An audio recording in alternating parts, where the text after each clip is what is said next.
ನೆರಳಿಲ್ಲದ ಬದುಕಿನ ನೋವು. ಸ್ವಂತ ಸೂರು ಎಂಬ ಕನಸಿಗೆ ಜೀವ ತುಂಬಿದ ಮಹಾನ್ ವ್ಯಕ್ತಿ ಡಾಕ್ಟರ್ ಎಸ್.ಎ. ಪುಣೇಕರ್. ಒಂದು ಮನೆ, 4 ಗೋಡೆಗಳು, ಒಂದು ಮೇಲ್ಛಾವಣಿ, ಆದರೆ ಅದರೊಳಗೆ ಅಡಗಿರುವ ಭಾವನೆಗಳು ಅನೇಕ. ಗೌರವ, ಭದ್ರತೆ, ನೆಮ್ಮದಿ, ಭವಿಷ್ಯದ ಆಸೆ. ಹೌದು, ಭಾರತ ಸ್ವಾತಂತ್ರ್ಯವಾದ ನಂತರದ ದಿನಗಳಲ್ಲಿ ಸಾವಿರಾರು ಕುಟುಂಬಗಳಿಗೆ ಈ ಮನೆ ಎಂಬ ಪದವೇ ಕನಸಾಗಿತ್ತು. ಒಂದು ಅವಿಭಕ್ತ ಕುಟುಂಬದಲ್ಲಿ 10-12 ಜನರು ಒಟ್ಟಿಗೆ ಸಣ್ಣ ಜಾಗದಲ್ಲಿ ಬದುಕು ಸಾಗಿಸುತ್ತಿದ್ದರು. ಸರ್ಕಾರಿ ಹಾಗೂ ಅರೆ ಸರ್ಕಾರಿ ನೌಕರರಿಗೆ ಉದ್ಯೋಗ ಇದ್ದರೂ ಸ್ವಂತ ಸೂರು ಎನ್ನುವುದು ಕೈಗೆಟುಕದ ಕನಸಾಗಿಯೇ ಉಳಿದಿತ್ತು. ಆ ನೋವನ್ನು ಕೇವಲ ನೋಡಿದವರು ಹಲವರು, ಆದರೆ ಆ ನೋವಿಗೆ ಪರಿಹಾರ ಹುಡುಕಿದವರು ಡಾಕ್ಟರ್ ಎಸ್.ಎ. ಪುಣೇಕರ್ ರವರು. ಸಮಸ್ಯೆಯನ್ನು ಹೊತ್ತ ಅರಿತ ಹೃದಯ.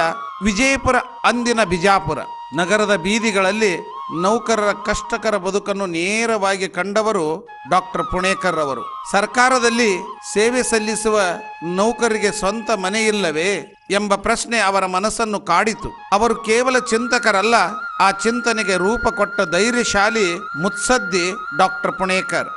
1968ರಲ್ಲಿ ಅವರು ಸ್ಥಾಪಿಸಿದ ಸರ್ಕಾರಿ ಮತ್ತು ಅರೆ ಸರ್ಕಾರಿ ನೌಕರ ಗೃಹ ನಿರ್ಮಾಣ ಸಹಕಾರಿ ಸಂಘ ಒಂದು ಸಂಘವಲ್ಲ, ಅದು ನೌಕರರ ಬದುಕಿಗೆ ಹೊಸ ದಾರಿ ತೋರಿಸಿದ ವ್ಯಕ್ತಿ. 1971ರಲ್ಲಿ ವಿಜಯಪುರ ನಗರದ ನೌಬಾಗ್ ಪ್ರದೇಶದಲ್ಲಿ ಸರ್ಕಾರದಿಂದ ಜಮೀನು ಮಂಜೂರು ಪಡೆದು ಅದನ್ನು ಎನೆ ಪ್ಲಾಟುಗಳಾಗಿ ರೂಪಿಸುವ ಕಾರ್ಯ ಆರಂಭವಾಯಿತು.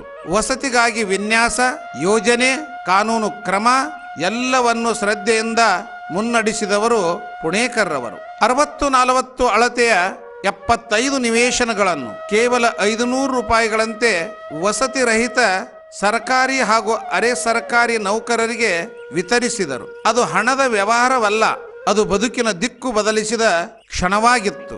ಇದು ವಿಜಯಪುರ, ಬಾಗಲಕೋಟೆ ವಿಭಜಿತ ಜಿಲ್ಲೆಗಳಲ್ಲಿ ಮೊದಲ ಎನೆ ಲೇಔಟ್ಗಳಾಗಿ ಇತಿಹಾಸ ನಿರ್ಮಿಸಿತು. ಆ ದಿನ ನೌಕರರ ಕಣ್ಣಲ್ಲಿ ಕಂಡ ಕಣ್ಣೀರು ಡಾಕ್ಟರ್ ಪುಣೇಕರ್ ಅವರ ಸೇವೆಯ ಮೌಲ್ಯವನ್ನು ಹೇಳುತ್ತದೆ. 1972ರಲ್ಲಿ ಮತ್ತೊಂದು ಮಹತ್ವದ ಹೆಜ್ಜೆಯನ್ನು ಇಡಲಾಗುತ್ತದೆ. 75-50 ಅಳತೆಯ 300 ಎನೆ ನಿವೇಶನಗಳು ಕೇವಲ 1500 ರೂಪಾಯಿಯಿಂದ 2000 ರೂಗಳ ಮೊತ್ತದಲ್ಲಿ ಕಂತಿನ ರೂಪದಲ್ಲಿ ವಿತರಣೆ ಮಾಡಿದ್ದರು. ಇಂದು ನವರಸಪುರವು ವಿಜಯಪುರದಲ್ಲಿಯೇ ಅತ್ಯಂತ ಸುಂದರ, ಶಾಂತ, ಅಭಿವೃದ್ಧಿಗೊಂಡ ಕಾಲೋನಿ. ಆದರೆ ಅದರ ಸೌಂದರ್ಯ ಕಟ್ಟಡಗಳಲ್ಲಿ ಅಲ್ಲ, ಇಲ್ಲಿ ವಾಸಿಸುವ ಕುಟುಂಬಗಳ ನೆಮ್ಮದಿಯ ನಗುವಿನಲ್ಲಿದೆ. ಒಂದು ಕಾಲದಲ್ಲಿ 2000 ರೂಪಾಯಿಗೆ ಸಿಕ್ಕ ನಿವೇಶನಗಳ ಬೆಲೆ ಇಂದು 1.5 ಕೋಟಿ ರೂಪಾಯಿಗೂ ಹೆಚ್ಚಾದರೂ ಅಲ್ಲಿ ವಾಸಿಸುವವರು ಇನ್ನೂ ಹೇಳುತ್ತಾರೆ, ನಮಗೆ ಮನೆ ಕೊಟ್ಟವರು ಡಾಕ್ಟರ್ ಪುಣೇಕರ್ ಅವರು. ಇನ್ನು ಇಲ್ಲಿಗೆ ನಿಲ್ಲುವುದಿಲ್ಲ. ನವರಸಪುರ ಎಕ್ಸ್ಟೆನ್ಷನ್ ಎಂಬ ಹೆಸರಿನಲ್ಲಿ 150 ಎನೆ ನಿವೇಶನಗಳನ್ನು ಕೇವಲ 5,000 ರೂಪಾಯಿಗಳಿಗೆ ವಸತಿ ಇಲ್ಲದ ನೌಕರರಿಗೆ ಒದಗಿಸಿದರು. ಇಂದು ಅಲ್ಲಿ ಮನೆ ಕಟ್ಟಿಸಿಕೊಂಡ ಪ್ರತಿಯೊಬ್ಬರೂ ಮಕ್ಕಳನ್ನು ಶಾಲೆಗೆ ಕಳುಹಿಸುತ್ತಾ ನೆಮ್ಮದಿಯ ಬದುಕು ಕಟ್ಟಿಕೊಂಡಿದ್ದಾರೆ. ಅವರ ಬದುಕಿನ ಬೇರುಗಳಲ್ಲಿ ಡಾಕ್ಟರ್ ಪುಣೇಕರ್ ಅವರ ಸೇವೆಯ ನೆರಳು ಇದೆ. 2005ರಲ್ಲಿ ಸೇವೆಯ ಮತ್ತೊಂದು ಶಿಖರ, ಮತ್ತೆ 200 ಎನೆ ನಿವೇಶನಗಳ ನವರಂಗ ಬಡಾವಣೆಯನ್ನು ನಿರ್ಮಾಣ ಮಾಡಿದರು. ರೂಪಾಯಿ 75,000ದಿಂದ 80,000 ರೂಪಾಯಿ ದರದಲ್ಲಿ ಸ್ವಂತ ಸೂರಿನ ಅವಕಾಶ ಮಾಡಿಕೊಟ್ಟರು. 1968ರಿಂದ 2005ರವರೆಗೆ ಸುಮಾರು 4 ದಶಕಗಳ ಕಾಲ ವಸತಿ ಸಮಸ್ಯೆ ಹೋಗಲಾಡಿಸಲು ಶ್ರಮಿಸಿದವರು ಡಾಕ್ಟರ್ ಎಸ್.ಎ. ಪುಣೇಕರ್ ಅವರು. ಶಿಕ್ಷಣ ಮತ್ತು ವಸತಿ ಈ ಎರಡೂ ಮಾನವ ಬದುಕಿನ ಮೂಲಭೂತ ಅಡಿಪಾಯಗಳು. ಮಕ್ಕಳಿಗೆ ಶಿಕ್ಷಣ ಕೊಡಿಸುವ ಕೆಲಸದ ಜೊತೆಗೆ ಮನೆ ಇಲ್ಲದವರಿಗೆ ಮನೆ ಕಲ್ಪಿಸುವುದನ್ನು ತಮ್ಮ ಜೀವನದ ಧ್ಯೇಯವನ್ನಾಗಿಸಿಕೊಂಡವರು ಡಾಕ್ಟರ್ ಪುಣೇಕರ್.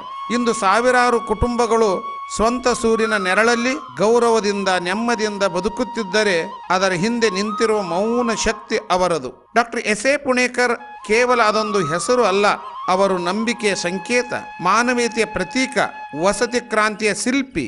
ಸ್ವಂತ ಮನೆಯ ಬಾಗಿಲು ತೆರೆದು ಒಳಗೆ ಕಾಲಿಟ್ಟಾಗ ಇನ್ನೂ ಅನೇಕ ಹೃದಯಗಳು ಮೌನವಾಗಿ ಹೇಳುತ್ತವೆ, ಈ ಸೂರಿನ ಹಿಂದೆ ನಿಮ್ಮ ಆಶೀರ್ವಾದ ಇದೆ.